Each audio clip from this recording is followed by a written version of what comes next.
Hello guys, welcome to Medhead. അപ്പോൾ നമ്മൾ നോക്കാൻ പോകുന്ന മൈക്രോബയോളജിയാണ്. സോ ഇൻട്രൊഡക്ഷൻ ടു മൈക്രോബയോളജി ആണ്. സോ ഇത്രയും നാളും അങ്ങനെ ഇൻട്രൊഡക്ഷൻ ടു മൈക്രോബയോളജി അങ്ങനെ ക്വസ്റ്റ്യൻസോ കാര്യങ്ങളോ ചോദിച്ചിട്ടില്ല. അതായത് ഹിസ്റ്ററി അല്ലെങ്കിൽ അതിന്റെ സ്കോപ്പ് അങ്ങനെ ചോദിച്ചിട്ടില്ല.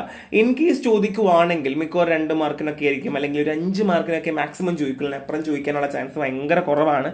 കാര്യം ഒരു ക്വസ്റ്റ്യൻ ഇട്ട് തളർന്നു കഴിഞ്ഞാൽ മാത്രമേ ഇങ്ങോട്ടേക്ക് വരുള്ളൂ, ഇൻട്രൊഡക്ഷനിലേക്ക് വരുള്ളൂ. സോ അതുകൊണ്ട് നമുക്ക് ജസ്റ്റ് സ്റ്റാർട്ട് ചെയ്ത് വെക്കാം. എന്താണ് മൈക്രോബയോളജി, എന്താണ് സുഹൃത്തുക്കളെ? മൈക്രോബയോളജി എന്ന് പറഞ്ഞാൽ ലിവിങ് ഓർഗാനിസത്തിനെ പറ്റി പഠിക്കുന്ന. ഇനി ഏത് ലിവിങ് ഓർഗാനിസം? വളരെ കുഞ്ഞായിട്ടുള്ള, മൈന്യൂട്ട് ആയിട്ടുള്ള, നമ്മളെ കണ്ണുകൊണ്ട് കാണാൻ പറ്റാത്ത, ഇൻക്ലൂഡിങ് ബാക്ടീരിയ, വൈറസ്, ഫംഗി, ഇങ്ങനെയുള്ള മൈക്രോ ഓർഗാനിസിനെ കണ്ടുപഠിക്കാൻ അല്ലെങ്കിൽ പഠിക്കുന്ന ഈ ഒരു സ്റ്റഡീനെയാണ് നമ്മൾ മൈക്രോബയോളജി എന്ന് പറയുക. സോ ഓൾറെഡി എല്ലാവർക്കും അറിയാം എന്താ മൈക്രോബയോളജി എന്നറിയാം. അപ്പോൾ ഞാനത് എടുത്ത് പറയേണ്ടോ അല്ലെങ്കിൽ എടുത്ത് പഠിപ്പിക്കേണ്ട ആവശ്യം ഇല്ല എന്നുള്ളതാണ്. സോ അത് മാത്രമല്ല, എന്തിനാ ഇവരെ പഠിക്കുന്നതിൻ്റെ ആവശ്യം എന്താണ്? കാരണം വെച്ചാൽ മൈക്രോബ്സ് എന്ന് പറഞ്ഞാൽ, അല്ലെങ്കിൽ ഈ മൈക്രോ ഓർഗാനിസം എന്ന് പറഞ്ഞാൽ ഒരുപാട് കാര്യങ്ങൾ നമ്മളെ ഹെൽപ്പ് ചെയ്യുന്നുണ്ട്. ഈവൻ ദോ ഡിസീസ് കൺട്രോൾ ആയിക്കോട്ടെ, അല്ലെങ്കിൽ പല ഫുഡ് ഇൻഡസ്ട്രിയിലായിക്കോട്ടെ, അങ്ങനെ ഒരുപാട് തരത്തിൽ നമ്മളെ ഹെൽപ്പ് ചെയ്യുന്നുണ്ട്. സിമ്പിളായിട്ട് പറയാം, വൈൻ ഉണ്ടാക്കുന്നത് അല്ലെങ്കിൽ തൈര് ഉണ്ടാക്കുന്നത്, ഈവൻ ദ ബീർ ഉണ്ടാക്കാൻ പോലും നമുക്ക് മൈക്രോ ഓർഗാനിസം ഒരുപാട് രീതിയിൽ നമ്മളെ ഹെൽപ്പ് ചെയ്യുന്നുണ്ട് എന്നുള്ളതാണ്. ഈവൻ ദ വാറ്റാൻ പോലും കേട്ടോ. സോ ഇത്രയും കാര്യങ്ങളിലൊക്കെ നമുക്ക് മൈക്രോബയോളജി നമ്മളെ ഒരുപാട് തരത്തിൽ ഹെൽപ്പ് ചെയ്യുന്നുണ്ട്. സോ നമുക്ക് നോക്കാം എന്തൊക്കെയാണെന്നുള്ളത്. First one is history of മൈക്രോബയോളജിയാണ്. ഹിസ്റ്ററി പറയുമ്പോൾ എന്താ നമുക്ക് പഠിക്കേണ്ടത്? സോ സിമ്പിളായിട്ട് പറയാം, ആന്റോണി വാൻ ലോസ്കി. സോ പുള്ളിക്കാരൻ ഒരു കാര്യം കണ്ടുപിടിച്ചു കേട്ടോ. പുള്ളിക്കാരനാണ് ആദ്യമായിട്ട് മൈക്രോസ്കോപ്പ് എന്ന് പറയുന്ന കുന്ത്രാണ്ടം കണ്ടുപിടിച്ചത്. കുന്ത്രാണ്ടം കണ്ടുപിടിച്ചുകൊണ്ടാണല്ലോ നമ്മൾ ഇത്രയും പഠിക്കുന്നത്, അല്ലേ? സോ ആന്റോണിയാണ് 1932 1632 സോ 1632 1723 ജീവിച്ച് ചത്തുപോയ മനുഷ്യനാണ്. പുള്ളിക്കാരനാണ് മൈക്രോസ്കോപ്പ് കണ്ടുപിടിക്കുന്നത്. പുള്ളിക്കാരൻ്റെ രീതിയിലൊക്കെ ആ ഒരു മൈക്രോസ്കോപ്പ് കണ്ടുപിടിച്ചു വെച്ചു. അതിനുശേഷം ഈ സാധനം പ്രോപ്പർലി ഉപയോഗിച്ച് ഫർദർ മൈക്രോ ഓർഗാനിസിനെ കണ്ടുപിടിച്ച മനുഷ്യന്റെ പേരാണ് റോബർട്ട് ഹൂക്ക്. അപ്പൊ എല്ലാവരും കേട്ടിട്ടുണ്ടാവും, ഹുക്ക് തന്നെയാണ്. സോ ബേസിക്കലി ബയോളജി പഠിക്കുമ്പോൾ അല്ലെങ്കിൽ സുവോളജി, ബോട്ടണി പഠിക്കുമ്പോൾ ഫസ്റ്റ് നമ്മൾ പഠിക്കുന്ന കാര്യമാണ് റോബർട്ട് ഹൂക്കിന്റെ കാര്യം, അല്ലെ? സോ അതും എല്ലാവർക്കും അറിയാം. പിന്നെ അത് മാത്രമല്ല, ഈ ആന്റോണി വാൻ ലൂസ്കിന്റെ കേസിൽ ഈ ഒരു മൈക്രോ ഓർഗാനിസത്തിനെ ഡിസ്കവർ ചെയ്യാൻ വേണ്ടിയിട്ടുണ്ടല്ലോ മൈക്രോസ്കോപ്പ് കണ്ടുപിടിച്ചത്. സോ മൈക്രോസ്കോപ്പിലൂടെ ഒരുപാട് മൈക്രോ ഓർഗാനിസത്തിനെ കണ്ടുപിടിക്കാനുള്ള ഹെൽപ്പൊക്കെ ചെയ്തു. എന്നാൽ തന്നെയും ആ സമയത്ത് ഇത് കണ്ടുപിടിക്കും മുന്നേ ആർക്കും അറിയില്ല എങ്ങനെയാണ് ഗ്രേപ്പ് ജ്യൂസ് വൈനാവുന്നു, അല്ലെങ്കിൽ തൈര് എങ്ങനെയാണ് മോരാകുന്നത്, തൈരല്ല, പാലെങ്ങനെയാണ് തൈരാകുന്നത്, അങ്ങനെയുള്ള കാര്യങ്ങളൊന്നും ആർക്കും അറിയത്തില്ല. ഇതെങ്ങനെ ഉണ്ടാവുന്നത്, ഇതെന്താ reason, behind the reason, what is the major scenario and the science എന്നൊക്കെ ചോദിച്ചാൽ ആർക്കും അറിയില്ല. അങ്ങനെ ആയിരുന്നു. പിന്നെയാണ് ഫർദർലി അത് മൈക്രോ ഓർഗാനിസം കാരണമാണ്, the major reason behind it അത് മൈക്രോ ഓർഗാനിസം ആണ് എന്നുള്ളത് കണ്ടുപിടിച്ചു തുടങ്ങിയത് കേട്ടോ. അപ്പൊ ഇത്രയാണ് ജനറേഷൻ ഓഫ് ലൈക്ക് ആ ഒരു വളർച്ച, മൈക്രോ ഓർഗാനിസം അല്ലെങ്കിൽ മൈക്രോബയോളജി വളർച്ച എന്ന് പറയുകയാണെങ്കിൽ. പിന്നെ അത് മാത്രമല്ല, പിന്നെ ഫർദർലി ഈ ലസാറോ എന്ന് പറയുന്ന പുള്ളിക്കാരൻ 1729 മുതൽ 1799 വരെയാണ് പുള്ളിക്കാരന്റെ ജനനം മുതൽ മരണം വരെ പറയുന്നത് കേട്ടോ സുഹൃത്തുക്കളെ. അപ്പം പുള്ളിക്കാരനാണ് ബോയിലിംഗ് അല്ലെങ്കിൽ ബ്രോത്ത് ബോയിൽ ചെയ്യുമ്പം ബേസിക്കലി അത് ഈവൻ നമ്മുടെ സൂപ്പ് ബോയിൽ ചെയ്യുവാണ് എന്നുണ്ടെങ്കിൽ മൈക്രോ ഓർഗാനിസം അതിൽ വളരുന്നില്ല, അല്ലെങ്കിൽ അത് ചീത്തയാകാത്ത കാരണം നമ്മൾ ബോയിൽ ചെയ്യുമ്പോൾ അത് മെത്തേഡ് ഓഫ് സ്റ്റെറിലൈസേഷൻ ആണ്, അല്ലെങ്കിൽ സ്റ്റെറിലൈസേഷൻ പോലെ തന്നെയാണ് വർക്ക് ചെയ്യുന്നത്. So it's called a sterilization. അതുകൊണ്ട് അവിടെ മൈക്രോ ഓർഗാനിസം പോകുന്നു എന്നൊക്കെയാണ് പറഞ്ഞ് കണ്ടുപിടിച്ചത്. ആൻഡ് ലൂയിസ് പാസ്ചർ, നിങ്ങൾക്ക് അറിയാം, എല്ലാ പേർക്കും അറിയുന്ന പാസ്ചറൈസേഷൻ മെത്തേഡ് കണ്ടുപിടിച്ചു. പാസ്ചറൈസേഷൻ മെത്തേഡിൽ ഒരുപാട് മെത്തേഡ്സ് ഒക്കെ ഉണ്ട്, സ്റ്റഡി ആൻഡ് ക്യുക്ക്, അങ്ങനെ ഒരുപാട് ഉണ്ട്, അത് നോക്കേണ്ട ആവശ്യമില്ല. സോ ലൂയിസ് പാസ്ചർ കണ്ടുപിടിച്ചറിയാലോ ഓൾറെഡി. പുള്ളിക്കാരൻ ഒരുപാട് എക്സ്പെരിമെന്റ്സ് കൊണ്ടുവന്നു. സോ ബേസിക്കലി സ്പോയിലേജ്, നമ്മുടെ ഈ ഫുഡ് സ്പോയിലേജ് ആകാതിരിക്കാൻ എന്താ ചെയ്യാൻ പറ്റുക എന്നുള്ള രീതിയിൽ കൊണ്ടുവന്ന ഒരാളാണ് ലൂയിസ് പാസ്ചർ.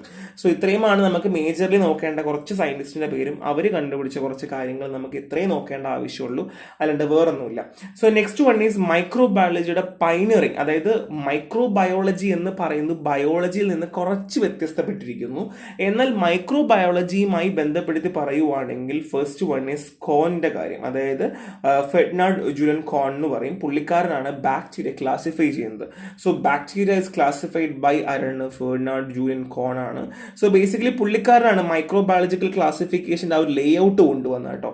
അത് അതെങ്ങനെയാണ് എന്താണെന്നുള്ള ലേഔട്ട് പുള്ളിക്കാരനാണ് കൊണ്ടുവന്നത്. അതായത് നമുക്ക് ഓൾറെഡി അറിയാം കോക്കൈ, വിബ്രിയോ, അങ്ങനെ ഒരുപാട് തരത്തിൽ, അതായത് ബാക്ടീരിയകൾ, മൈക്രോ ഓർഗാനിസത്തിനൊക്കെ പലതരത്തിലും ഇങ്ങനെ ക്ലാസിഫൈ ചെയ്യാം എന്ന് പറയുന്ന 4 group classification according to shape, based on ഷേപ്പിലൊക്കെ കൊണ്ടുവന്ന പുള്ളിക്കാരനാണ്. സോ ബേസിക്കലി പുള്ളിക്കാരൻ്റെ തിയറി തന്നെയാണ് നമ്മൾ മൈക്രോ ബയോളജിന്റെ ഫൗണ്ടേഷൻ ആണ് എടുക്കുന്നത് കേട്ടോ.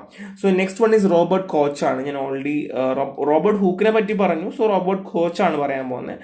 സോ മൈക്രോ ഓർഗാനിസം അല്ലെങ്കിൽ ഡിസീസ് അല്ലെങ്കിൽ അതുമായി ബന്ധപ്പെടുത്തിക്കൊണ്ട് ഒരുപാട് പോസ്റ്റുലേറ്റ്സും അല്ലെങ്കിൽ അതുമായി മൈക്രോബ്സും ഡിസീസും തമ്മിൽ ഉള്ള ഒരു ബന്ധം അല്ലെങ്കിൽ ലിങ്ക് ഓഫ് ദ ലിങ്ക്, അങ്ങനെയുള്ള കാര്യങ്ങളെ കൊണ്ടുവന്നത് റോബർട്ട് കോച്ച് ആണ് എന്നുള്ളതാണ്. ഇത്രയും കാര്യങ്ങളാണ് നമുക്ക് പൈനറിങ് ഓഫ് മൈക്രോബയോളജിയിൽ പറയാനുള്ളത്. സോ ഫസ്റ്റ് വൺ ഈസ് ആരാണ്? റോബർട്ട് കോച്ച് ആണ്. And second one is Ferdinand Julian Cohn. So just മനസ്സിലാക്കിയാൽ മതി, പഠിച്ചില്ലെങ്കിലും കുഴപ്പമില്ല, കാര്യം ചോദിക്കാനുള്ള ചാൻസ് കുറവാണ് എന്നുള്ളതാണ്. So basically development of microbiology എന്ന് പറയുകയാണെങ്കിൽ നമ്മൾ മൊത്തം 3 നമ്മൾ ക്ലാസിഫൈ ചെയ്യുന്നുണ്ട് സുഹൃത്തുക്കളെ. First one is golden age of microbiology. So 1800-കൾക്ക് മുമ്പും അല്ലെങ്കിൽ എർലി 90s വെച്ച് നോക്കുവാണെങ്കിൽ സയന്റിസ്റ്റുകൾ ഒരുപാട് ഏജൻസ്, അതായത് ഇൻഫെക്ഷ്യസ് ഡിസീസിന് കാരണമായത് ഒരുപാട് മൈക്രോ ഓർഗാനിസം ആണ് എന്നുള്ള ഇന്റർപ്രിട്ടേഷൻ ആയാലും അല്ലെങ്കിൽ കണ്ടുപിടുത്തങ്ങളായാലും ഒരുപാട് കണ്ടുപിടുത്തങ്ങൾ കൊണ്ടുവന്നു എന്ന് പറയപ്പെടുന്നുണ്ട്. കാര്യം ആ സമയത്ത് നമുക്ക് അറിയില്ല ബേസിക്കലി ഇത് എന്ത് കാരണത്തിലാണ് പല അസുഖങ്ങളും വരുന്നത്. ഈവൻ കോൾഡ് പോലും, കോമൺ കോൾഡ് പോലും വരുന്നത് എന്തിന്റെ കാരണത്തിലെന്ന് അറിയില്ല. പക്ഷേ ആ ഒരു സമയങ്ങളിലാണ് ലൈക്ക് സയന്റിസ്റ്റുകൾക്ക് ഐഡന്റിഫൈ തുടങ്ങിയത് മൈക്രോ ഓർഗാനിസം എന്ന് പറയുന്ന ഒരു കാറ്റഗറി ഉണ്ട്, ഇവർ കാരണമാണ് നമുക്ക് ഈ ഒരു അസുഖങ്ങളൊക്കെ വരുന്നത് എന്നുള്ളത് പിന്നെയാണ് കണ്ടുപിടിക്കാനായിട്ട് തുടങ്ങി എന്നുള്ളതാണ്. And next one is antibiotic introduction ആണ്. വേൾഡ് വാർ 2 കഴിഞ്ഞപ്പോഴാണ് ആന്റിബയോട്ടിക്സ് അല്ലെങ്കിൽ നമ്മൾ ഈ പറയുന്ന നമ്മൾ കടയിൽ പോയിട്ട് മഞ്ഞ ഗുളിക, മഞ്ഞ ക്യാപ്പുള്ള ഗുളിക എന്നൊക്കെ പറയില്ലേ, അതുപോലത്തെ ഗുളികകളൊക്കെ കണ്ടുപിടിക്കാൻ തുടങ്ങി. ആന്റിബയോട്ടിക് ഇൻട്രൊഡക്ഷൻ വരുന്നത് so like pneumonia, tuberculosis, meningitis, syphilis ഉള്ള അസുഖങ്ങൾക്കൊക്കെ നമ്മൾ ബേസിക്കലി ഉപയോഗിച്ചു തുടങ്ങിയത്. സോ സിഫിലിസ് എന്ന് വെച്ചാൽ STD ആണ്, സെക്ഷുവലി ട്രാൻസ്മിറ്റിംഗ് ഡിസീസ് ആണ്. സോ അതിനെപ്പറ്റി നമുക്ക് ഡീറ്റെയിൽ പിന്നെ പഠിക്കാം. ട്യൂബർക്ലോസ് നിങ്ങൾക്ക് അറിയാം, കമ്മ്യൂണിക്കബിൾ ഡിസീസ് ആണ്. TB, ചുമച്ച് ചാവും എന്നൊക്കെ പറയില്ല, മറ്റേ മോഹൻലാൽ സിനിമയിലെ നിന്റെ അപ്പനും ചുമച്ചാടാ സത്യം എന്ന് പറയത്തില്ല, ആ പരിപാടി. ആൻഡ് മെനിഞ്ചൈറ്റിസ് ആണ്, it's kind of inflammation which will be affecting on the brain ആണ്. ആൻഡ് നിമോണിയ എല്ലാവർക്കും അറിയാം, നിമോണിയ എന്താണെന്നറിയാം.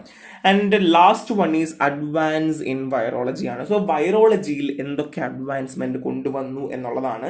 1940-ലാണ് ലൈക്ക് ബേസിക്കലി ഇലക്ട്രോൺ മൈക്രോസ്കോപ്പ് എന്ന് പറയുന്ന ഒരു സാധനം ഇൻട്രൊഡ്യൂസ് ചെയ്തത്. അപ്പോൾ ആ സമയത്ത് തന്നെ നമുക്ക് വൈറസിന്റെ റാപ്പിഡ് അഡ്വാൻസ്മെന്റ് ഒക്കെ അല്ലെങ്കിൽ അവരുടെ ഏറ്റവും കൂടുതൽ അഡ്വാൻസ് ഡെവലപ്മെന്റ് എങ്ങനെയാണ് അല്ലെങ്കിൽ വൈറസ് എങ്ങനെയാണ് ആക്ട് ചെയ്യുന്നത്. സോ ഈവൻ ദോ ഒരുപാട് വാക്സിൻസും ഒക്കെ കൊണ്ടുവരാൻ ഈ ഒരു അഡ്വാൻസ്ഡ് ഇൻ മൈക്രോബയോളജി അല്ലെങ്കിൽ ഈ ഒരു അഡ്വാൻസ്മെന്റ്, ഈ ഒരു മൈക്രോസ്കോപ്പ്, ഇലക്ട്രോൺ മൈക്രോസ്കോപ്പ് ഒക്കെ ഒരുപാട് നമ്മൾ ഹെൽപ്പ് ചെയ്തിട്ടുണ്ട്. കാര്യം ഈവൻ ദോ പല ആൾക്കാരും കണ്ടിട്ടുണ്ടാവും കോവിഡ് വാക്സിൻ ഒക്കെ ഉണ്ടാക്കുമ്പോൾ ഒരു മൈക്രോസ്കോപ്പിൽ കൂടെ ഒരു സാധനമൊക്കെ ഇങ്ങനെ എഴുതുന്നു എന്നൊക്കെ കണ്ടിട്ടുണ്ടാവും, വീഡിയോ കണ്ടിട്ടുണ്ടാവും. സോ അതൊക്കെ ഈ ഒരു ഇലക്ട്രോൺ മൈക്രോസ്കോപ്പിന്റെ ഒക്കെ ഒരു അഡ്വാൻസ്മെന്റ് തന്നെയാണ്. സോ ബേസിക്കലി ഒരുപാട് വാക്സിൻസിന് പോലും ഒരുപാട് നമ്മൾ ഹെൽപ്പ് ചെയ്തു എന്നുള്ളതാണ്. സോ ബേസിക്കലി വൈറസിനെ കണ്ടല്ലേ നമുക്ക് വാക്സിൻ ഉണ്ടാക്കാൻ പറ്റുള്ളൂ, അപ്പോൾ ആ ഒരു പരിപാടി തന്നെയാണ്. സോ വൈറസിനെ കണ്ടുപിടിക്കുക, അതിൻ്റെ കൂടുതൽ നോളജ് കിട്ടുക, സോ ലീഡ്സ് ടു വൈറൽ ഡിസീസിനുള്ള വാക്സിൻസ് ഉണ്ടാക്കാൻ വേണ്ടി ഹെൽപ്പ് ചെയ്തു.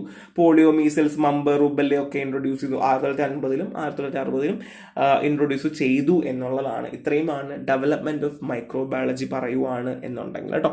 സോ ഇത്രയേ ഉള്ളൂ സംഭവം. അടിപൊളിയായിട്ട് കാര്യങ്ങൾ മനസ്സിലാക്കി വെക്കുക, എന്താണെന്നുള്ളത് മനസ്സിലാക്കി വെക്കുക. ഇപ്പോഴും ഞാൻ പറയുന്നു, വർഷങ്ങൾ പഠിച്ചില്ലെങ്കിലും കുഴപ്പമില്ല, സംഭവം എന്തെന്ന് പഠിക്കുക, അങ്ങ് ഗ്യാസ് എഴുതുക. നമുക്ക് എല്ലാവർക്കും അറിയാം എന്താണ് കുഹാസ്, എങ്ങനെയാണ് കുഹാസ്, എന്തൊക്കെയാണ് ചിന്തിക്കുക നമുക്കറിയാം. സോ ബേസിക്കലി കാര്യം മനസ്സിലാക്കി വെക്കുക, ഒരു സ്റ്റാർട്ടിങ്ങും എൻഡിങ്ങും നമ്മൾ കവറപ്പ് ചെയ്യുക, നടുക്കുള്ളത് കുറച്ച് ഗ്യാസ് അടിച്ച് കയറ്റുക, മതി, ജയിക്കുന്നത് മതിന്നേ. അല്ലാണ്ട് നമ്മൾ വാരിക്കോരിയൊന്നും പഠിച്ചൊന്നും കാര്യമില്ല, വർഷങ്ങളൊന്നും പഠിച്ചിട്ടൊന്നും കാര്യമില്ല. വർഷങ്ങൾ ചിലവർക്കൊന്നും അറിയണ്ടാവില്ല. കാര്യം വർഷങ്ങളിലൊക്കെ പല ഇപ്പോഴും കോറിലേഷൻസ് ഉണ്ട്, പല ഇതിങ്ങനെ തന്നെയാണോ അങ്ങനെ തന്നെയാണോ, അതിൻ്റെ ആവശ്യമില്ല. കാര്യം മനസ്സിലാക്കി വെക്കുക ഇങ്ങനെയൊക്കെ ഉണ്ടായി എന്നുള്ളത്. ഈ ഒരു 3 സ്റ്റെപ്പ് എനിക്ക് സത്യം പറഞ്ഞാൽ ഈ golden age, antibiotic introduction, advance in virology കിട്ടിക്കഴിഞ്ഞാൽ ഞാൻ 2 പേജ് നിറയ്ക്കും. അപ്പോൾ അതേപോലെയൊക്കെ നിറച്ചങ്ങ് സെറ്റാക്കി അങ്ങ് പൊക്കോളാം. So branch of microbiology. So branch ഉണ്ടോ? ഒരു മരത്തിന് ശാഖകൾ ഉള്ളതുപോലെ തന്നെ മൈക്രോബയോളജിക്കും ബ്രാഞ്ച് ഉണ്ട് സുഹൃത്തുക്കളെ. ഫസ്റ്റ് വൺ ഈസ് ബാക്ടീരിയോളജി ആണ്. സോ സ്റ്റഡി ഓഫ് ബാക്ടീരിയ പറ്റി പഠിക്കുക, അത് തന്നെ പരിപാടി. ആൻഡ് ഇമ്മ്യൂണോളജി, ഇമ്മ്യൂൺ സിസ്റ്റത്തിനെ പറ്റി പഠിക്കുക. And mycology, so fungi, yeast, mould, അതുമായി ബന്ധപ്പെട്ട കാര്യങ്ങൾ പഠിക്കുക. ആൻഡ് നെമറ്റോളജി എന്ന് പറഞ്ഞാൽ ഈ റൗണ്ട് വേം ഒക്കെ ഇല്ലേ, മറ്റേ പുഴു, കുഞ്ഞിപ്പുഴു, തുള്ളിക്കളിക്കുന്ന കുഞ്ഞിപ്പുഴു, ആ ഒരു സാധനം തന്നെയാണ്. അതുമായി ബന്ധപ്പെട്ട ഇത്രയും ബ്രാഞ്ചസ് ആണ് സുഹൃത്തുക്കളെ ഉള്ളത്. Bacteriology, immunology, mycology and nematology. So ഇത്രയേ ഉള്ളൂ. അടിപൊളിയായിട്ട് മനസ്സിലായി എന്ന് ഞാൻ പ്രതീക്ഷിക്കുന്നു. സോ സ്കോപ്പാണ്. സോ കോപ്പ് എന്താണ്, മൈക്രോബയോളജിയുടെ കോപ്പ് എന്തൊക്കെയാണ്, ഇമ്പോർട്ടൻസ് എന്തൊക്കെയാണെന്നുള്ളതാണ്. സോ ഇവിടെ നിങ്ങൾക്ക് അടിപൊളിയായിട്ട് എഴുതാം. ഒന്ന് ഡിസീസ് അല്ലെങ്കിൽ human, animal, plant, soil, water, atmosphere, ഇതുമായി ബന്ധപ്പെട്ട കാര്യങ്ങളിലൊക്കെ ഒരുപാട് തരത്തിൽ മൈക്രോബയോളജി ഹെൽപ്പ് ചെയ്യുന്നുണ്ട് എന്നുള്ളത് തന്നെയാണ്. So beneficial and detrimental, that means നമുക്ക് അറിയാം ഹ്യൂമന് ആവശ്യമായ ബാക്ടീരിയകൾ അല്ലെങ്കിൽ മൈക്രോബ്സ് ഏതൊക്കെയാണ് എന്ന് ഐഡന്റിഫൈ ചെയ്ത് നമുക്ക് നമ്മുടേതായ രീതിയിൽ നമുക്ക് ഉപയോഗിക്കാൻ ഒരുപാട് നമ്മളെ ഹെൽപ്പ് ചെയ്യാറുണ്ട്. ആൻഡ് എക്കോളജിക്കൽ ഇമ്പോർട്ടൻസ് ആണ്. ഈവൻ ദോ നമുക്ക് ബെനിഫിഷ്യൽ ബാക്ടീരിയ എന്നൊരു കാറ്റഗറി ഉണ്ട് കേട്ടോ. എല്ലാ ബാക്ടീരിയ നല്ലത് തന്നെയാണ്, ബട്ട് സ്റ്റിൽ ബെനിഫിഷ്യൽ ബാക്ടീരിയ എന്നൊരു കാറ്റഗറി ഉണ്ട്. അവരെ കൊണ്ട് നമുക്ക് ഒരുപാട് ഹെൽപ്പ് ഉണ്ട്, നമുക്ക് പണിയെടുപ്പിക്കാൻ അവരെ കൊണ്ട് കേട്ടോ. So next one is vast scope ആണ്. മൈക്രോബയോളജിക്ക് ഒരുപാട് സ്കോപ്പുകളുണ്ട്. മെഡിസിൻ ആയിക്കോട്ടെ, അഗ്രികൾച്ചർ ആയിക്കോട്ടെ, അങ്ങനെ ഒരുപാട് ഫീൽഡിൽ നമ്മളെ ഹെൽപ്പ് ചെയ്യുന്നുണ്ട് എന്നുള്ളതാണ്. And next one is genetics in microbiology. So മൈക്രോബയോളജിയിൽ എന്തെങ്കിലും ജെനറ്റിക്സ് ഉണ്ടോ, അല്ലെങ്കിൽ മൈക്രോബയോളജി കൊണ്ട് നമുക്ക് ജെനറ്റിക്സിൽ എന്താ ഉപയോഗം? സോ എല്ലാവർക്കും അറിയാം ജെനറ്റിക് എഞ്ചിനീയറിംഗ് അല്ലേ, അല്ലെങ്കിൽ മൈക്രോബയോളജിയിൽ തന്നെ മൈക്രോബ്സ് വെച്ചുകൊണ്ട് നമുക്ക് ഒരുപാട് എഞ്ചിനീയറിംഗ് പണികൾ ചെയ്യിപ്പിക്കാം, അവരെ കൊണ്ട് പണിയെടുപ്പിക്കാം. അപ്പോൾ സോ ഹോർമോൺസ്, വാക്സിൻസ്, ആന്റിബയോട്ടിക്സ് ഒക്കെ നമുക്ക് ബെനിഫിഷ്യൽ ആക്കി നമുക്ക് മാറ്റിയെടുക്കാൻ പറ്റും എന്നുള്ളതാണ്. സോ അതുകൊണ്ട് തന്നെ മൈക്രോബയോളജിക്ക് ജെനറ്റിക്സിൽ ഒരു ഭാഗം തന്നെയാണ്. സോ ബേസിക്കലി നമ്മൾ ഒരുപാട് തരത്തിൽ ഹെൽപ്പ് ചെയ്യുന്നുണ്ട് എന്നുള്ളതാണ് കേട്ടോ. So and microbes in agriculture, ഞാൻ ഓൾറെഡി പറഞ്ഞതുപോലെ നമുക്ക് എല്ലാവർക്കും അറിയാം even though nitrogen fixation bacteria അല്ലെ, നമുക്ക് ഫസ്റ്റ് ഓഫ് ഓൾ നമ്മുടെ മനസ്സിൽ അതാ വരിക. സോ അഗ്രികൾച്ചർ നമുക്ക് ഒരുപാട് ഹെൽപ്പ് ചെയ്യുന്നതാണ്. സോ അഗ്രികൾച്ചറിന് ഒരുപാട് ക്രോപ്സിന്റെ ഹെൽത്ത് ആയാലും അതിന്റെ പ്രൊഡക്ടിവിറ്റി ആയാലും അതൊക്കെ കൂട്ടാൻ വേണ്ടിയിട്ട് നമ്മളെ ബാക്ടീരിയ നമ്മൾ ഒരുപാട് തരത്തിൽ ഹെൽപ്പ് ചെയ്യുന്നുണ്ട്. ഫുഡ് ആൻഡ് ഡയറി മൈക്രോബയോളജി ആണ്. So cheese production, yogurt production, beer production, even though വാറ്റാൻ പോലും അതെ കള്ള് വാറ്റാൻ പോലും നമുക്ക് മൈക്രോബയോളജിയിൽ ഒരുപാട് ഹെൽപ്പ് ചെയ്യുന്നുണ്ട് എന്നുള്ളതാണ്. ഫെർമെന്റേഷൻ പ്രൊസീജിയർ കൂട്ടുന്നു. ലൈക്ക് യോഗേർട്ട് ആണെങ്കിൽ ലാക്റ്റിക് ആസിഡ് ബാക്ടീരിയ ഹെൽപ്പ് ചെയ്യുന്നുണ്ട്. ആൻഡ് ചീസ് ആണെങ്കിൽ conversion to cheese, milk to ചീസിനാക്കാൻ വേണ്ടി ഒരുപാട് ഹെൽപ്പ് ചെയ്യുന്നുണ്ട്. സോ ഇതൊക്കെ അതൊക്കെ മാറി തള്ളുക, നമുക്ക് തള്ളി നിറയ്ക്കാം, പേപ്പറൊക്കെ നിറയ്ക്കാൻ പറ്റുന്ന പരിപാടിയാണ്. ആൻഡ് ഇമ്മ്യൂണോളജി ആണ്. സോ നമുക്കൊരു ഇമ്മ്യൂൺ സിസ്റ്റം ഡെവലപ്പ് ആവാൻ വേണ്ടിയിട്ടും, അല്ലെങ്കിൽ ഈവൻ നമുക്ക് എല്ലാവർക്കും അറിയാം, സോ ഇമ്മ്യൂൺ സിസ്റ്റം ഡെവലപ്പ് ആക്കാൻ വേണ്ടിയിട്ട് വൈറോളജി എന്ന് പറഞ്ഞൊരു ഭാഗത്തിൽ ഒരുപാട് നമ്മൾ ഹെൽപ്പ് ചെയ്യുന്നു. നമ്മൾ ഓൾറെഡി പറഞ്ഞ കാര്യമാണ്. സോ അവിടെയും നമ്മൾ ഹെൽപ്പ് ചെയ്യുന്നുണ്ട്. ആൻഡ് മൈക്രോബ്സ് ഇൻ മെഡിസിൻ ആണ്. സോ ഇപ്പം നമുക്കറിയാം മൈക്രോബ്സിനെ വെച്ച് പറയുകയാണെങ്കിൽ കോവിഡ് തന്നെ നമ്മൾ വിറ്റ്നസ് ആയ ആൾക്കാരാണ്. ഇത് കോവിഡ് തന്നെയാണോ ജലദോഷമാണോ ഒന്നും നമുക്കറിയില്ല അല്ലേ. പലപ്പോഴും RT-PCR പോലുള്ള ടെസ്റ്റുകൾ, ട്രൂനാറ്റ് ടെസ്റ്റുകളൊക്കെ നമ്മൾ, അതായത് സ്പെസിഫിക് ആയിട്ടുള്ള ടെസ്റ്റുകൾ ചെയ്ത് കഴിയുമ്പോൾ നമ്മൾ അറിയുന്നത് ഇത് ഓക്കെ നമുക്ക് കോവിഡ് ആണ്, ഈ ഒരു പരിപാടിയാണ് നമ്മൾ മനസ്സിലാക്കുക അല്ലേ. സോ അതുകൊണ്ട് തന്നെ അങ്ങനെയുള്ള ട്രീറ്റ്മെന്റ് പ്ലാൻ നമുക്ക് എടുക്കാനും, മൈക്രോബിയൽ ഡിസീസ് ആണെന്നുണ്ടെങ്കിൽ ട്രീറ്റ്മെന്റ് പ്ലാൻ ചൂസ് ചെയ്യാനും, ആ ഒരു ഡ്രഗ് ഡെവലപ്മെന്റ് പോലും കോവിഡ് വാക്സിനൊക്കെ നമ്മൾ ഡെവലപ്പ് ചെയ്ത് ആ ഒരു കാരണത്താലാണ്, അല്ലെങ്കിൽ മൈക്രോബയോളജിയുടെ ഒരു ഇൻഫ്ലുവൻസ് ഉണ്ടെന്ന് നമുക്ക് ധൈര്യമായി പറയാൻ പറ്റും. സോ ക്യൂറിങ് ആയിക്കോട്ടെ, ഐഡന്റിഫിക്കേഷൻ ഓഫ് ഡിസീസ് ആയിക്കോട്ടെ, ഡ്രഗ് ഡെവലപ്മെന്റും ഒക്കെ നമ്മൾ ഒരുപാട് തരത്തിൽ മൈക്രോബയോളജി ഹെൽപ്പ് ചെയ്യാറുണ്ട്. ആൻഡ് ഇൻഡസ്ട്രിയൽ മൈക്രോബയോളജി ആണ്. So basically steroids, alcohol, vitamins, antibiotics ഒക്കെ ഉണ്ടാക്കാൻ വേണ്ടി ഹെൽപ്പ് ചെയ്യുന്നുണ്ട്. അപ്പോൾ ഇതൊക്കെ തള്ളി പോവുക. പിന്നെ അഗ്രികൾച്ചർ നമ്മൾ ഓൾറെഡി പറഞ്ഞു. സോ ബേസിക്കലി പ്ലാന്റ് ഡിസീസിനൊക്കെ നമുക്ക് ഒരുപാട് ഹെൽപ്പ് ചെയ്യും കേട്ടോ. നമുക്ക് ഒരുപാട് ക്രോപ്സിനെയൊക്കെ അറ്റാക്ക് ചെയ്യുമ്പോൾ അതിന് അഗെയിൻസ്റ്റ് ആയിട്ട് നമുക്ക് മൈക്രോബയോളജി നമുക്ക് യൂസ് ചെയ്യാൻ പറ്റും. സോയിൽ ഫെർട്ടിലിറ്റി ഇൻക്രീസ് ചെയ്യിപ്പിക്കാൻ പറ്റും. ആൻഡ് പെസ്റ്റ് കൺട്രോളിനൊക്കെ പറ്റും കേട്ടോ. ഒരുപാട് തരത്തിൽ പെസ്റ്റ് കൺട്രോളൊക്കെ പോയിട്ട് നമുക്ക് ബെനിഫിഷ്യൽ ആക്കാൻ പറ്റും. ഇപ്പോൾ എക്സാമ്പിൾ, ഇപ്പോൾ നമ്മളൊരു ക്രോപ്പ് ഉണ്ടെന്നുണ്ടെങ്കിൽ അതിനെ എന്തെങ്കിലും തരത്തിൽ ബാധിക്കുന്നുണ്ടെങ്കിൽ നമുക്ക് അതിനെ ബെനിഫിഷ്യൽ ആക്കി കൊണ്ടുവരാനായിട്ട് പറ്റും എന്നുള്ളതാണ്. ആൻഡ് മൈക്രോബയോളജിക്കൽ എക്കോളജി ആണ്. സോ നമുക്ക് എല്ലാവർക്കും അറിയാം നമ്മുടെ ഈ ഒരു എക്കോളജി എന്ന് പറയുന്നത് സമ്പുഷ്ടമാണ്, വൈദൂര്യമുള്ളതാണ് അല്ലേ. അപ്പോൾ അതിനകത്ത് മൈക്രോബ്സ് ഒരുപാട് നമ്മളെ ഹെൽപ്പ് ചെയ്യുന്നുണ്ട്. ആൻഡ് നമ്മുടെ പൊല്യൂഷൻ ബ്രേക്ക് ഡൗൺ ആയിക്കോട്ടെ, അല്ലെങ്കിൽ നമ്മുടെ എൻവയോൺമെന്റിലെ ഒരുപാട് ഹാർംഫുൾ സബ്സ്റ്റൻസിനെ പോലും, അതിൻ്റെ ഇമ്പാക്റ്റിനെ പോലും കുറയ്ക്കുന്നുണ്ട് എന്നുള്ളതാണ്. അപ്പോൾ അതുകൊണ്ട് മൈക്രോബയോളജി എന്ന് പറയുന്നത് നമ്മുടെ എക്കോളജിയുടെ ഒരു ഭാഗം തന്നെയാണ്. അതുകൊണ്ട് മൈക്രോബ്സ് ഇല്ലാണ്ട് നമുക്ക് ജീവിക്കാൻ പറ്റില്ല. ഒന്ന് ചീഞ്ഞാലും മറ്റൊന്നിന് വളമാകുള്ളൂ എന്ന് പറയുമ്പോൾ ആ ചെയ്യാൻ വേണ്ടി ഹെൽപ്പ് ചെയ്യുന്ന സാധനമാണ് മൈക്രോബ്സ്, അപ്പം അല്ലെങ്കിൽ MO എന്ന് പറയാം. So micro organism. സോ ഈ മൈക്രോബ്സ് നമുക്ക് വളരെ അത്യാവശ്യമാണ്, ഇല്ലെങ്കിൽ നമ്മൾ ജീവിക്കില്ല അല്ലെങ്കിൽ മുമ്പോട്ട് പോവില്ല എന്നുള്ളത് തന്നെയാണ് so food and dairy microbiology ഞാൻ പറഞ്ഞു. സ്പോയിലേജ് പ്രിവെന്റ് ചെയ്യാൻ വേണ്ടി മൈക്രോബയോളജിയിൽ ഒരുപാട് നമുക്ക് അത് ഏതാണോ കോസ് നമുക്ക് ചെയ്യാൻ പറ്റും എന്നുള്ളതാണ്. Even the food borne disease ഉണ്ട് കേട്ടോ, ബോട്ടുലിസം, സാൽമണലോസിസ്, ഇതൊക്കെ ഉണ്ട് കേട്ടോ. സോ ഇതൊക്കെ കോസ് ചെയ്യുന്ന മൈക്രോബ്സ് കാരണമാണ്. സോ നമുക്ക് ഇങ്ങനെയുള്ള സ്പോയിലേജ് കുറയ്ക്കാൻ വേണ്ടി മൈക്രോബയോളജി നമ്മളെ ഹെൽപ്പ് ചെയ്യാറുണ്ട്. So it's one of its സ്കോപ്പാണ് കേട്ടോ. ആൻഡ് ഫെർമെന്റേഷൻ നമുക്കറിയാം, പ്രോപ്പർ ഫെർമെന്റേഷൻ ഒരു പ്രോസസ് ഉണ്ട്. അതെങ്ങനെ ഉണ്ടാക്കേണ്ടത് അല്ലെങ്കിൽ അതെങ്ങനെ ചെയ്യേണ്ടത്, പ്രോപ്പർ ടെമ്പറേച്ചർ മെയിൻറ്റെയിൻ ചെയ്ത് ഫെർമെന്റേഷൻ കൊടുക്കാൻ പറ്റുമെങ്കിൽ ഹൈ ഈൽഡ് തന്നെയാണ്. ആൻഡ് ഇൻഡസ്ട്രിയൽ ആപ്ലിക്കേഷൻ ഞാൻ പറഞ്ഞതുപോലെ നമുക്ക് അതും ചെയ്യാനായിട്ട് പറ്റും എന്നുള്ളതാണ്. സോ ഇത്രയേ ഉള്ളൂ, തീർന്നു, ഇൻട്രഡക്ഷൻ തീർന്നു കേട്ടോ. അടിപൊളിയായിട്ട് മനസ്സിലാക്കുക, എന്തെന്ന് കാര്യം മനസ്സിലാക്കുക. സോ ഇത് മിക്കവാറും 10 മാർക്കും ചോദിക്കുവാണെങ്കിൽ ഇത് മൊത്തം എഴുതി നിങ്ങൾക്ക് 10 മാർക്ക് ഉറപ്പായിട്ടും കിട്ടും.